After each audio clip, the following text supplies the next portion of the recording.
দাদা আজ বাদে কাল আমার বউয়ের বাচ্চা হবে, পাড়ার ছেলেরা মিউজিক্যাল চেয়ার খেলা দিয়েছে, আর সেই খেলায় আমাদের বউকে আর নাম দিয়ে।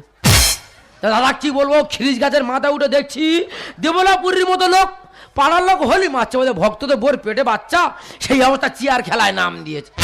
তবে মিথ্যা কথা বলবো না, যে আমার দেখাশোনা করে বিয়েটা দিয়েছে যদি সামনে পাই তার যে কি করব। দাদা সত্যি কথা বলবি? সত্যি কথা বলবি তো? দাদা তুই আমার দেখাশোনা করে বিয়েটা দিয়েছিস। কে আমি? হ্যাঁ। তোর মাথা খারাপ হয়ে গেছে? আমার শ্বশুর মশাই বললো, বলে বাবা ভক্ত বল ছেলেটা কেমন? আমি বলি খুব ভালো। সেইভাবে তোমার শালির সঙ্গে তোর বিয়েটা হলো। মানে দাদা কিছু জানো না? না। ঠিক আছে দিদি বল ভাই। তুমি আমার দেখাশোনা করে বিয়েটা দিয়েছো?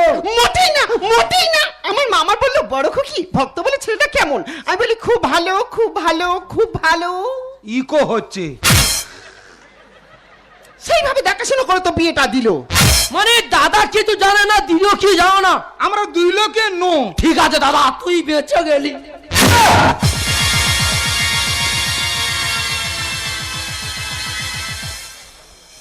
তুই আদলা ইটের দিয়ে মারি বলে? হ্যাঁ মেরে মাথা ফাটি দিতাম।